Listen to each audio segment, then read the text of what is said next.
近日，美国众议院通过所谓香港经济贸易办事处认证法案，要求行政部门撤销香港驻美经济贸易办公室享有的特权与豁免。香港特区政府随即表示强烈谴责。多名香港政界、商界、法学界人士对深圳卫视记者表示，美方的政治操弄无法打击香港国际金融中心的地位。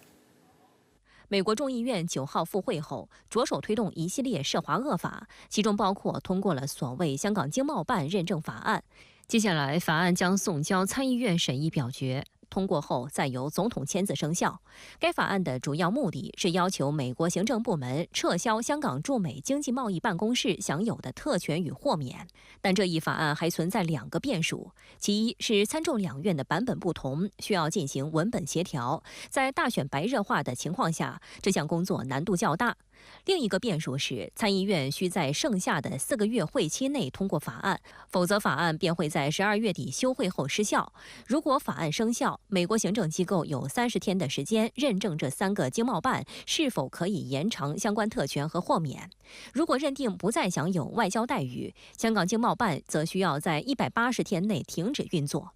外交部发言人毛宁在11号的例行记者会上强调，中方对美方操弄涉港议题、打压香港发展的恶劣行径表示强烈不满和坚决反对，已向美方提出严正交涉。中方敦促美方停止推进上述法案，以免对中美关系的稳定和发展造成更大的伤害。如果美方一意孤行，中方必将采取切实有力措施，予以坚决反制。 目前，香港特区政府在14个国家设有经贸办，主要职能包括与当地的政府官员建立联系，代表特区政府参与国际贸易组织，协助进行贸易协议谈判等。在美国的华盛顿、纽约和洛杉矶3座城市都有设置经贸办。 在香港回归前，美国通过专项立法，让经贸办适用于国际组织豁免权法，可享有类似使馆级的外交特权，包括免遭美国执法人员搜查与没收财产、免被征收指定税项等。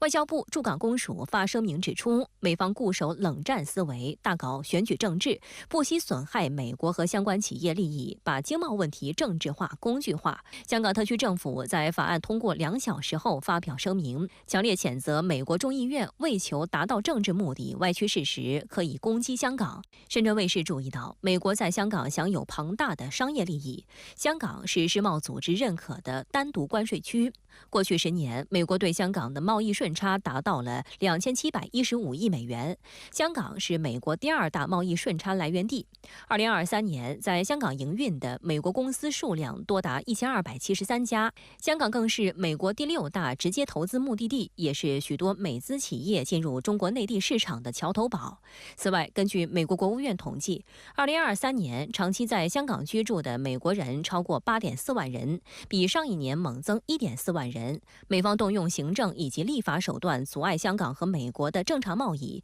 将严重损害美国企业和公民的利益。香港各界对美国会通过相关法案表示强烈愤慨。香港特别行政区行政会议成员兼立法会商界议员林健锋表示，美国作为自由贸易大国，用行政或立法方式迫使香港關閉經貿辦的手段是可恥的，不是文明社會的做法。個個國家都話要增加大家嘅經貿辦，而美國咁去做嘅呢，我覺得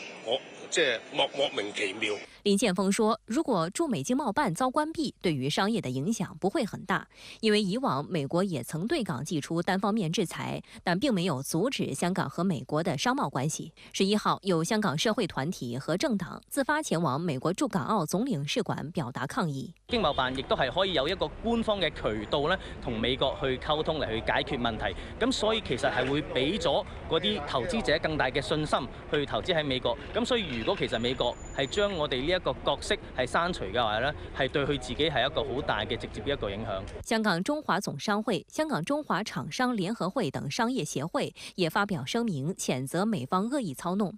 香港中華廠商聯合會會長盧金榮向深圳衛視表示，美西方一段時間以來醞釀諸多無理舉措，打擊香港國際金融中心地位。從短期上來看，將阻礙香港和西方之間的交流；但從長遠上而言，失去香港及其背靠的粵港澳大灣區市場，對美西方自身的打擊更大。同唔同嘅地方，我哋都係有好好嘅經貿合作啊，咁所以我哋會發展更多唔同嘅市場啦，就唔會淨係放咗喺美國嗰度啦嚇。譬如有啲新興市場、東盟市場、中東市場，甚至非洲市場嚇。咁呢度我哋都會有好多唔同嘅準備啦嚇，同埋應對呢啲咁嘅風險啦。9月初，美国国务院、农业部、商务部、国土安全部和财政部还联合发布所谓更新版香港商业警告，大肆抹黑香港国安法，企图唱衰香港营商环境。香港大律师、香港法学交流基金会主席馬恩國向深圳衛視分析，美方稱香港不再高度自治，完全站不住腳。香港高度自治呢，其實係從基本法嚟嘅。香港有個自由嘅經濟系統、貿易系統，香港係個自由港。貨物進口香港係不受關稅嘅，亦都香港亦都有自己嘅貨幣，有港幣。咁所以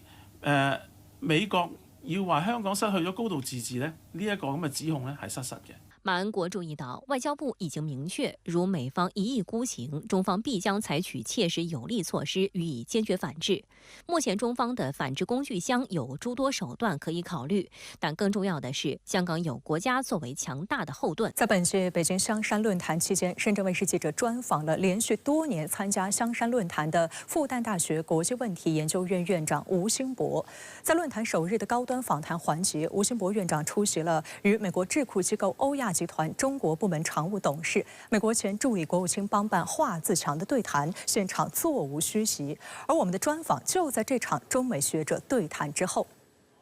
您對於這次美方他派出的代表團的這樣規格，就是有什麼樣的觀察？然後他對於中美兩軍的這個軍事交流有什麼樣的影響？今年美國代表團這個領隊，他是助理國防部長邦辦。那麼比去年美國代表團的領隊呢級別要稍微高一點。當然，今年這個代表團他級別也不是太高，比如說他不是副部長級別的，他就是一個助理國防部長邦辦。那麼這個今年提高美國代表團的層級，也可以解讀為就是美方釋放一個信號，表示呢他願意這個加強中美軍事對話交流和溝通。這次美方代表團的團長是查斯，然後就是他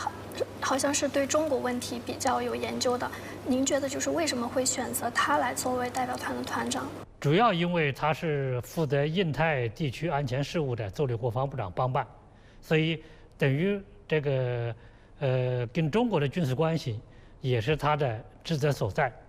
那麼所以他來這個帶這個團，當然就是他本身，可能也算是一定程度上的中國問題專家，對中國的情況比較了解，這個也有助於他跟中方的這個更好的溝通、對話和接觸。就在本次北京香山論壇前夕，中美兩軍進行了戰區領導通話，這意味着兩國元首舊金山會晤提出的恢復兩軍4個溝通機制的願景已經全面完成。吳興博對深圳衛視表示，戰區級別領導人對話更多的是在他們的職責範圍內就相關的安全問題交換意見。比如說，美方是印太司令，我們是我們的南部戰區司令。那麼從我們的南部戰區來講，他所轄的範圍就包括南海，就是怎麼樣防止中美兩軍在南海發生擦槍走火、發生意外事件，同時也希望敦促美方減少在南海的軍事行動，減少對菲律賓的挑動和慫恿。所以我想這個更多的是一些問題導向的交流。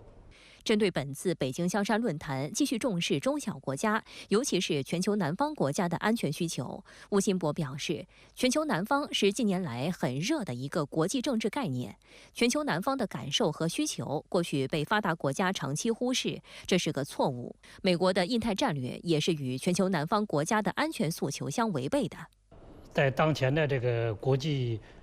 政治經濟中，全球南方國家的影響力在上升，那麼活躍度在上升。當今世界這個衝突頻發，戰爭不斷，很重要的一个原因呢，就是我们没有建立起好的国际安全机制。在讲到亚太安全的时候，中国是一个亚太国家，所以我们对我们所在的这个地区的安全形势尤为关切。特别是由于近几年美国实施的所谓印太战略，对中国进行遏制打压，在这个地区到处插手，搞反华的小圈子，使得地区的安全局势动荡不安。所以呢，我们需要在这样一个论坛上重点讨论亚太地区的安全问题，让全球南方就在这样的一个平台发出自己的声音，有怎样的一个迫切性呢？现在国际上很多的这种战略安全论坛，特别是西方主导的，那么基本上都是主要是西方的声音。全球南方国家呢，它的声音呢就是比较弱，甚至是被忽视的。这个对解决当前我们面临的安全挑战和安全困境是很不利的。所以在香山论坛上，赋予全球南方国家以话语权，让他们表达他们的诉求，就如何处理世界面临的安全挑战。第二个呢，也是因为南方国家它有很多合理的建议，我们要让这些建议有发声的渠道，要让大家听到，能够来影响各个国家的安全政策和安全行为。国际上有一些声音将北京香山论坛与新加坡香格里拉对话会进行对比，吴新博分析了其中的区别。在这个论坛上，你听到很多来自发展中国家、全球南方国家、亚洲国家的声音，但是在香格里拉对话，在那边，你更多感觉到的是西方的主导，特别是美国的主导，因为表面上是在新加坡开的会，实际上新加坡也就是提供一个会务支持，背后还是美国人在主导，当然是用了一个英国的智库。这是第一个区别。第二个区别，我观察下来很有意思。如果你去看这个香格里拉对话，这个会议室里面大家谈安全、谈和平，大厅里是什么呢？大厅里就是各大军火公司在做的广告，他们卖军火，所以你就知道啊，这个论坛实际上是军火商制作的。这个就是西方他这个军工利益集团的影响力。表面上大谈安全和平，实际上这个军工利益集团要从战争和冲突中获取利益。香山论坛你看到这哪里有什么军工展出啊？没有吧？这个论坛它真正关心的是世界和地区的安全和和平的问题，它是不受军工利益集团他们的来左右的。它对于和平与安全的关切也是更严肃的，更有使命感。所以这也就是为什么各个国家都越来越重视香山论坛。这一次就是我们看到俄罗斯、乌克兰还有以色列，他们都有代表团来出席会议，然后也有同台交流的一个机会。那您认为北京香山论坛它为相关冲突的一个斡旋解决发挥了什么样的一个作用？那么在西方主办的有些论坛上，俄罗斯是被排斥在外的，所以这是这个香山论坛不同的地方。另外一个呢，就是我们是这个一贯是串和促谈，所以在这个意义上，这个香山论坛也是为很多的这个冲突的各方呢提供一个悄悄的、公开的或者私下的这个对话的机会，这有助于相关各方来这个加强沟通，来寻求解决冲突的合理的途径。